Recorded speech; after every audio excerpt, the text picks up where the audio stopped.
Dios le bendiga, hermanos. Vamos a iniciar con nuestro tema el día de hoy.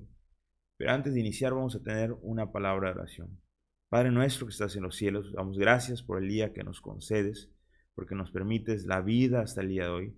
Te pido que nos guíes a través del estudio de tu palabra, que seas tú el que hables a nuestros corazones, que tu Espíritu Santo nos dé la sabiduría para poder entenderla, Padre, y sobre todo que podamos aplicarla a nuestra vida diaria. Que tú estés con cada uno de nuestros hermanos en sus hogares, los ayudes en sus necesidades, cuides de su salud, de su vida, Padre, y que tú estés en todo momento con ellos, Padre.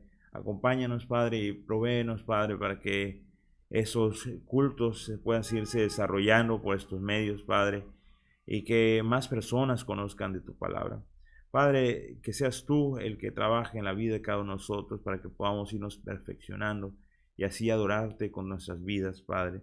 Que a pesar de que no podemos estar en eventos sociales, no podemos estar en reuniones masivas, Padre, que podamos ser reflejo siempre de la vida celestial, que tengamos buen testimonio ante los que nos rodean. Te lo pido en nombre de Cristo Jesús. Amén. Vamos a iniciar con nuestro tema, el cual el día de hoy he titulado Características del ciudadano celestial. Y vamos a estar basándonos en el Salmo número 15. En este salmo vamos a ver ciertas características de aquel ciudadano celestial. Como ciudadanos celestiales, ¿qué tanto refleja de aquella ciudadanía? Usted como creyente, ¿qué tanto refleja ser un ciudadano celestial? Sabemos que ahora todos los que hemos creído en Cristo pertenecemos a una familia divina, pertenecemos a la familia de Dios y que también somos peregrinos en esta tierra y que nuestra verdadera ciudadanía está en los cielos. Pero es una realidad que estamos en este mundo, convivimos diario con otros seres humanos, estamos siendo tentados constantemente, estamos siendo probados, estamos en medio de tribulaciones, en momentos difíciles y bueno, actualmente estamos sufriendo lo que es una pandemia y estamos en esta tierra, pero esto no nos exenta a no demostrar lo que es ser un ciudadano celestial. Nuestra conducta debe marcar una gran diferencia. Nosotros debemos ser ejemplos en todo momento. A pesar de que estemos en momentos difíciles, siempre debemos reflejar lo que somos realmente.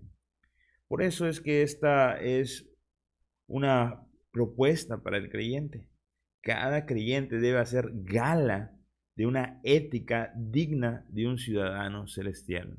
Repito, cada creyente debe hacer gala de una ética digna de una ciudadanía celestial. Cada uno de nosotros debemos reflejar la ética cristiana. Un cristiano debe hacer cambios constantemente en su vida, de tal forma que pueda reflejar ese estilo de vida que tendremos en un futuro en el cielo. Claro, sabemos que el pecado nos asedia y que realmente en nosotros hay dos naturalezas. Y esa naturaleza pecaminosa constantemente nos quiere guiar a pecar. Pero esta lucha debe darse y a veces lo que queremos hacer no lo haremos, como dice Pablo, pero debemos estar luchando constantemente por hacer la voluntad del Padre, que realmente en nuestro corazón esté el deseo de hacer la voluntad del Padre, porque en ocasiones no existe ese deseo de hacer el bien. Hemos opacado el trabajo del Espíritu Santo en nuestra vida, hemos apostado por el pecado y hemos hecho a un lado la santidad, de tal forma que la carne que es más alimentada logra dominar nuestro ser y el Espíritu Santo lo tenemos ahí apagado y de tal forma que no pueda guiarnos a una transformación progresiva. Por eso nosotros debemos esforzarnos, debemos dejar que el Espíritu Santo actúe en nuestra vida y entonces podamos reflejar las características que veremos a continuación. Salmo número 15, podemos leer en el primer verso. Jehová, ¿quién habitará en tu tabernáculo? ¿Quién morará en tu monte santo? Hay dos preguntas. Inicia este capítulo planteando dos preguntas. ¿Quién es el que habitará en tu tabernáculo? ¿Quién es el que morará en tu monte santo? Vamos a ver las características de estos moradores. Ahora, estamos hablando de las características que debe poseer aquel que tiene a Cristo en su corazón, aquel que ya es un ciudadano. No tenemos que hacer esto para alcanzar la ciudadanía, son dos cosas diferentes. Nosotros, que somos ciudadanos, tenemos o debemos tener ciertas características. ¿Quién habitará? Los que habitan ahí son aquellos que viven de esta manera. ¿Quién es el que morará en tu monte santo? Aquellos que han alcanzado la justificación por medio de Jesucristo y que ahora viven en vida nueva. Aunque en ocasiones el creyente tarda en desarrollarse, aunque a veces el creyente no logra tener todas esas características, el creyente debe esforzarse por tenerlas. Dice de la siguiente manera, verso 2, el que anda en integridad y hace justicia. El creyente debe tener cierta conducta. Lo primero, practica la justicia.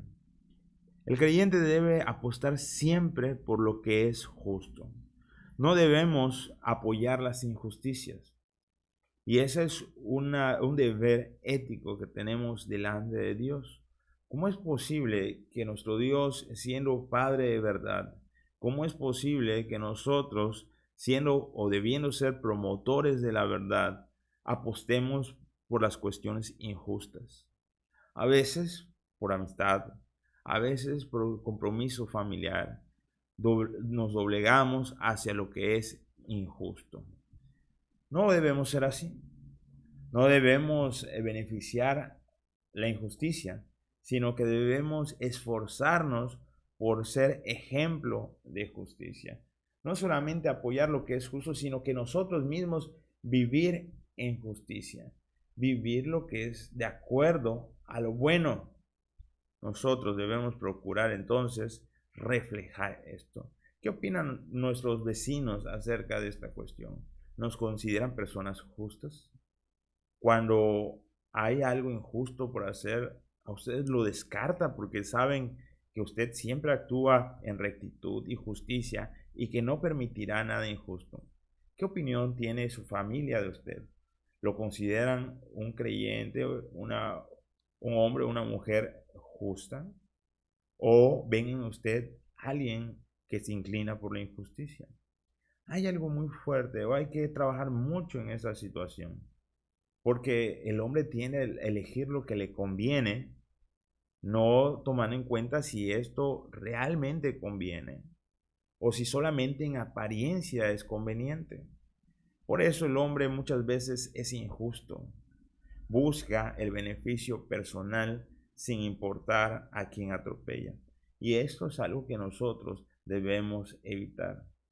Vemos también entre las características de conducta que el creyente anda en integridad. Hemos visto con los jóvenes el día de ayer acerca de Job, el hombre que mantuvo su integridad a pesar de que pasó diversas pruebas. Nosotros debemos seguir tal ejemplo, ser íntegros, ser de una sola cara, sin dobleces, ser personas enteras. Si nosotros hemos decidido por Cristo, y hemos decidido vivir una vida de adoración a Dios, entonces debemos serlo en todas las fases de nuestra vida, en todas las áreas de nuestra vida.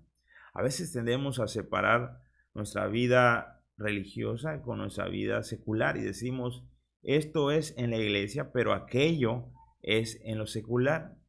Cuando el creyente realmente no debe estar separado, el creyente debe ser una sola pieza, creyente en la iglesia y creyente en el trabajo, en la escuela o en el hogar.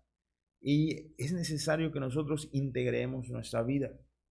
Debemos observar si realmente nos estamos comportando como cristianos en nuestros hogares. Cuando nosotros no damos la prioridad a lo que es debido. Por ejemplo, hoy en día la iglesia está siendo retada a mostrar su integridad, porque al no estar reunidos en un local, entonces las personas en casa tienen la libertad de conectarse y escuchar el culto tanto en la hora o posteriormente.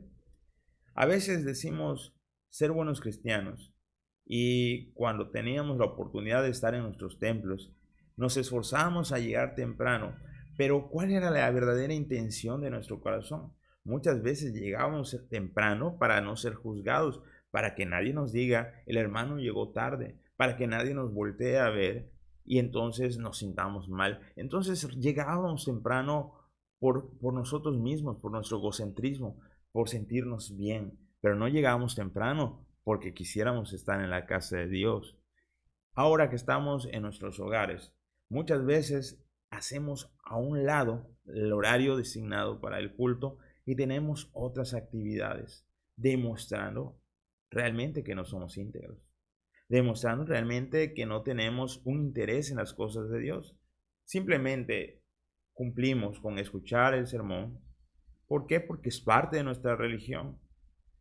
Pero, ¿es esto lo que se espera de un creyente, de un ciudadano celestial? No, se espera que el creyente busque a Dios en todo momento, a pesar de que ahora no nos podemos reunir en el templo, usted sea íntegro y se reúna de forma virtual a la hora indicada. Debemos nosotros ser íntegros, promotores de la palabra de Dios. A veces aquí en la iglesia demostramos conocer o decimos conocer la palabra de Dios, pero no la compartimos con los demás. Entonces no somos íntegros. Demostramos una cosa aquí, pero realmente no propagamos la palabra. ¿Por qué? Porque tenemos miedo a la crítica, a la discriminación, a que no nos tomen en cuenta. Y esto vale más o es más importante la aceptación de los demás que la aceptación de Dios mismo. Entonces no somos íntegros. Demostramos una cosa en un lado y demostramos otra. Estamos divididos. Y eso es algo que nosotros debemos evitar, estar divididos. Debemos ser una sola pieza en todo momento. Así podemos poner muchos ejemplos donde nuestra vida es tentada a partirse en dos. En ser un cristiano ante los cristianos y ser del mundo con los del mundo. Nosotros no debemos practicar tales cosas. El que anda en integridad y hace justicia, como habitantes celestiales, como aquellos que estaremos en las mansiones celestiales, debemos estar reflejando en todo momento la santidad de Dios. Vemos otra característica en cuanto a la conducta. No hace mal al prójimo. Nosotros como creyentes debemos buscar en todo momento hacer el bien. Ser personas, ser creyentes que demuestran hacer el bien en todo momento.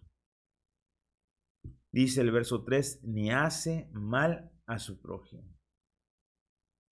A veces decimos, es que yo no hago mal a nadie, pero cuando el prójimo no se porta muy bien con nosotros, o cuando somos agredidos por aquel prójimo. Recuerda la enseñanza del Señor Jesucristo. Si te pide tu capa, dásela. Si te dice camina una milla, camina dos. Esto es difícil de hacer. Es difícil de nosotros entreguemos todo a aquel que consideramos injusto. Normalmente tenemos ese sentido de venganza cuando alguien nos daña. Buscamos la revancha, buscamos lastimarlo de alguna manera y eso no es apropiado para los hijos de Dios. Nosotros debemos mostrar en todo momento hacer bien al prójimo, aunque el prójimo a nuestra forma de pensar o nuestra forma de percibir no se merezca que nosotros hagamos el bien. Muchas veces somos tentados a pagar con la misma moneda.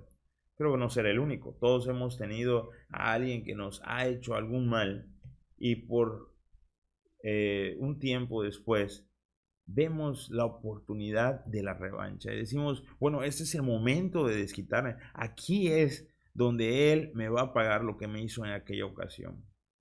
¿Será esto propio de un creyente? según lo que nos indica la Biblia, el que habita en el tabernáculo, aquel que vive en el monte santo, debe ser alguien que no hace mal a su prójimo. ¿Se acuerdan aquella ocasión en que David estaba en la cueva con sus hombres y entró Saúl solo? Saúl buscaba perseguir a David. Saúl buscaba matarle, lo perseguía y estaba tras de él. Y entonces hubo la oportunidad para que David acabara con su vida. Sus hombres le decían: David, tómalo, ahí está, Dios te lo ha puesto para que tú acabes con su vida. Pero David no reaccionó de forma negativa en contra de Saúl. Al contrario, él respetó la vida de Saúl porque dijo: él es un ungido de Dios. A pesar de que este ungido estaba haciendo lo malo, David supo respetar y entonces respetó la vida y no hizo mal a aquel que buscaba hacerle mal. Eso es un ejemplo de alguien. Esto que dice la Biblia es alguien que lo ha vivido, lo ha experimentado, y él puede decir: yo he tenido la oportunidad de devolver el mal al prójimo que ha buscado mi mal, sin embargo, me he detenido. Esa es la autoridad del que habla en estos pasajes, hablando del escritor humano, pero sabemos que es palabra de Dios. Así que por ser palabra de Dios, es una orden para nosotros. No devuelvas el mal a tu prójimo, haz el bien, porque si hacemos el bien solamente a aquellos amigos, entonces ¿qué diferencia tenemos con los otros gentiles, los cuales benefician a sus amigos? Sabemos que en el mundo de la política normalmente pasa esto. Aquellos que están dentro de la política, los que tienen algún rango alto, apoyan a sus amigos, apoyan a sus familiares, pero hacen un lado a aquellos que no son su familia. ¿Por qué? Porque buscan el beneficio personal, beneficiar a aquellos que son buenos con ellos. Nosotros somos llamados a beneficiar a buenos y malos, a aquellos que han sido buenos con nosotros, como también a aquellos que han sido malos con nosotros. Y ese es un gran reto para el creyente, el poder hacer esos cambios, el poder actuar de una forma ilógica, porque lo lógico es pagar con mal a aquel que nos hace mal, pero nuestro Dios nos reta a ser diferentes. Y de esa forma muchas veces las almas son ganadas al ver un testimonio diferente. Vemos también otros cambios que deben haber en nuestra conducta. Debemos ser responsables de lo que decimos. Dice el verso 4, en la última parte: el que aún jurando en daño suyo, no por eso cambia. Eso habla de cumplir nuestras palabras. Cuando nosotros prometemos, por eso la Biblia dice que debemos ser cuidadosos con lo que prometemos. Si nosotros llegamos a un acuerdo, debemos honrarlo, debemos cumplirlo, aunque ya no nos beneficie. A veces somos ligeros al prometer, somos ligeros al comprometernos, y luego cuando vemos que las cosas no nos convienen, entonces dejamos nuestra promesa. Eso es falta de integridad. Ahí estamos demostrando que no somos hombres de palabra, como decimos. El no mantenernos firmes a lo que hemos prometido refleja inconsistencia en nuestra vida. Imagínense si Dios cambiara de parecer. Cuando usted lo adoptó como hijo suyo, porque usted vino arrepentido en aquella ocasión ante la presencia de Dios y le dijo: perdona mis pecados, confieso que Jesucristo es mi Salvador, y entonces Dios le otorgó el perdón y lo declaró justo. Pero luego usted volvió a pecar. Imagínese si Dios cambiara de parecer y dijera: mira, sí te arrepentiste, pero como ya pecaste, entonces ya esto ya no me conviene y vamos a dejarte fuera de la ciudadanía celestial y te voy a desadoptar y desheredar, y ya no eres mi hijo porque volviste a pecar. Dios nos perdona constantemente. No es ese tipo de Dios. Dios no quiere que nosotros pequemos. Sin embargo, está consciente de que debido a nuestra naturaleza pecaminosa, en ocasiones pecamos. Pero Él está dispuesto a perdonarnos y darnos otra oportunidad.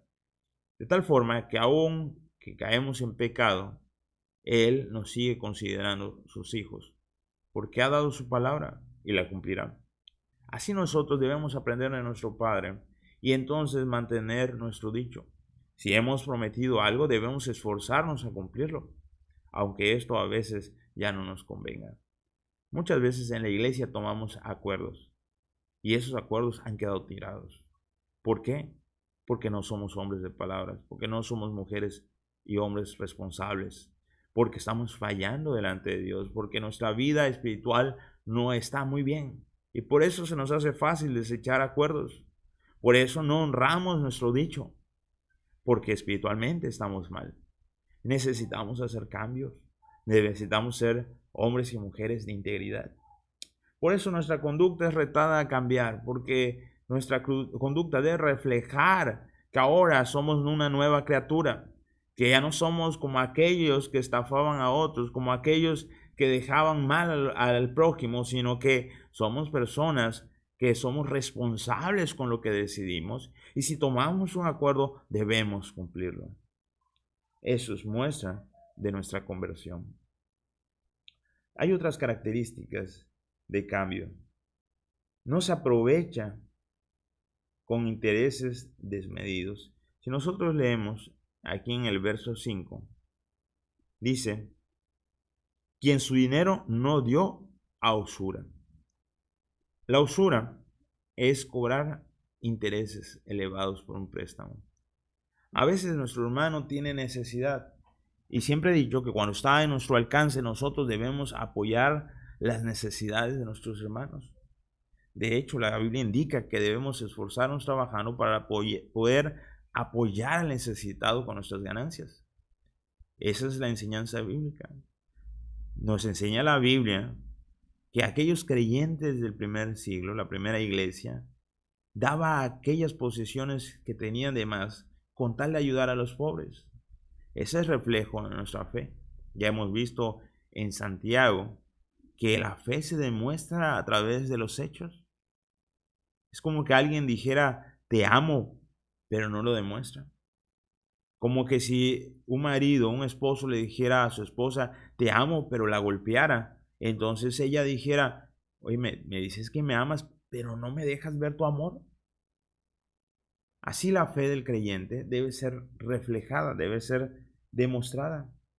Y cuando una persona viene con necesidad y nosotros le decimos, te voy a apoyar con esto, pero me lo tienes que devolver y te voy a cobrar tanto de interés.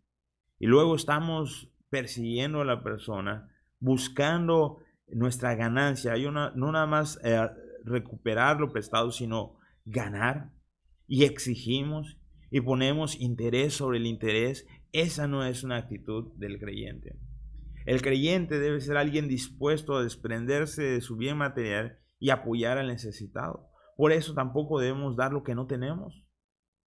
No debemos embaucarnos en préstamos para ayudar a otras personas. Nosotros podemos ayudar cuando nosotros hemos cumplido con nuestra familia y vemos que podemos apoyar al necesitado y darlo de corazón y dar lo mejor, no dar lo que no sirve, sino dar lo mejor, apoyar al necesitado solamente por el deseo de apoyar, no por el deseo o con la intención de ganar un interés, de buscar aprovecharnos del necesitado. Eso es lo que está plasmando en las escrituras. Un creyente no debe ser un usurero. Un creyente no debe estar estafando a su hermano.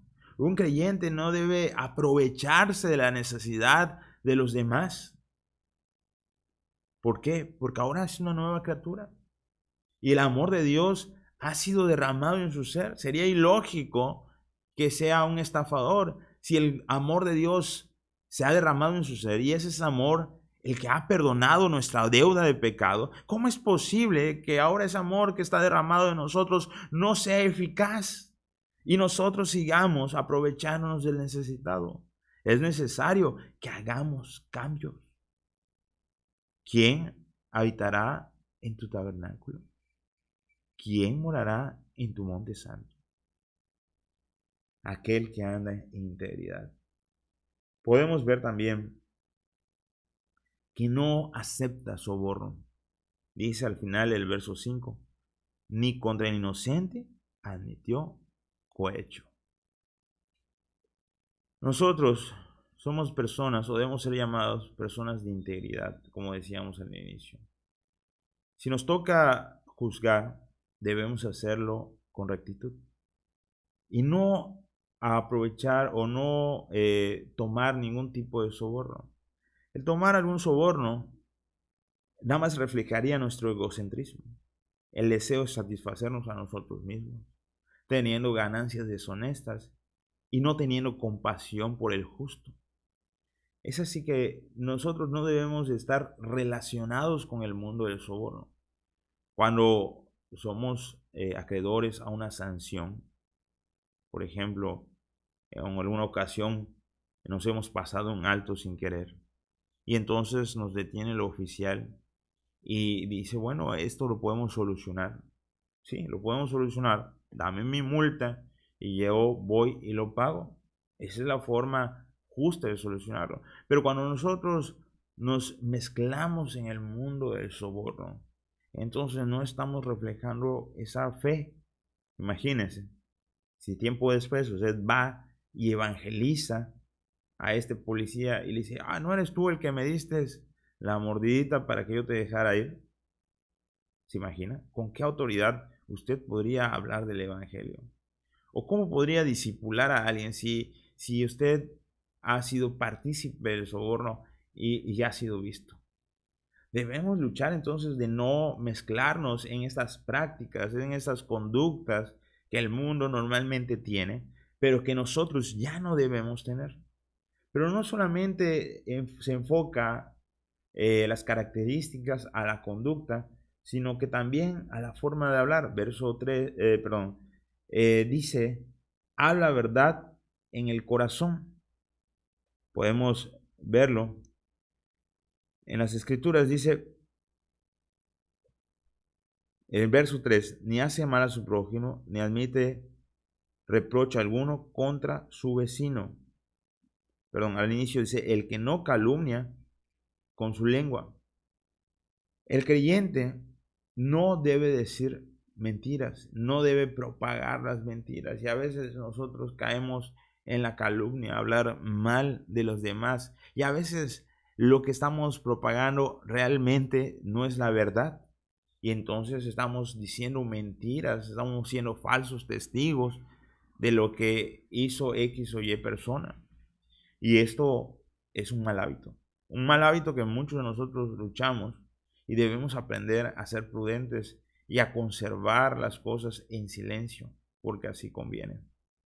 Debemos aprender a hablar apropiadamente y entonces tener cuidados de no hablar mentiras de los demás, de tal forma que desprestigiemos a la persona. Debemos tener cuidado con nuestra habla, pero no solamente en lo que pudiésemos decir que es mentira, sino que también podemos ver en la palabra de Dios que no calumnia, habla verdad y no vitupera.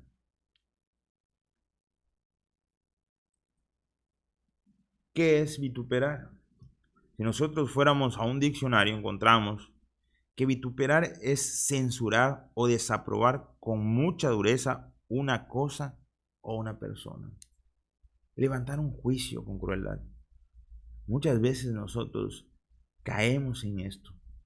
Muchas veces nosotros juzgamos con dureza a una persona sin darnos cuenta que nosotros también pecamos y que muchas veces nosotros también hemos cometido ese error o otro error menor o mayor. O que tal vez nosotros caeremos en un futuro en ese pecado. Debemos ser prudentes en nuestra forma de hablar y no darnos a juzgar desmedidamente. Si bien en ocasiones nosotros tenemos que emitir un juicio y tomar algunas decisiones. En ocasiones, por causa del pecado, nosotros tenemos que disciplinar a algunos hermanos, pero tenemos que hacerlo con todo amor, con toda prudencia, en busca de restaurar a este hermano. Pero cuando nosotros somos duros con estas personas y entonces los enjuiciamos y evitamos que esta persona se desarrolle en la fe, evitamos que esta persona progrese y abandone su pecado. Cuando nosotros prácticamente expulsamos al pecador de nuestra congregación, nosotros estamos haciendo mal delante de Dios. Un ciudadano celestial debe reflejar el amor de Dios aún en sus juicios, aún cuando tienen que aplicar la disciplina. El amor debe sobrepasar.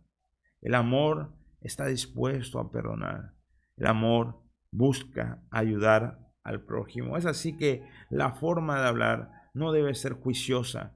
La forma de hablar no debe lastimar a los demás. Nuestra conducta y nuestra forma de hablar deben ser diferentes ahora que somos ciudadanos celestiales. Pero también abarca el sentimiento. Dice que el creyente menosprecia o el que habita en el santo templo debe menospreciar a los que practican las vilezas. Ojo, no estamos hablando de aquel que lucha por no pecar y de repente dice una mentira. No, dice que desprecia al vil. Verso 4 dice: aquel cuyos ojos el vil es menospreciado. Aquel que hace cosas aberrantes, como por ejemplo aquellos que lastiman a los niños, que son indefensos, aquellos que abusan de aquellos menores, que abusan del indefenso, que abusan del pobre, que lastiman al necesitado, aquellos que buscan el mal y su corazón se consume del mismo mal, aquellos que hacen actos viles. Los ojos del justo no lo deben aprobar. Desprecia esos actos viles. Desea que aquella persona se arrepienta.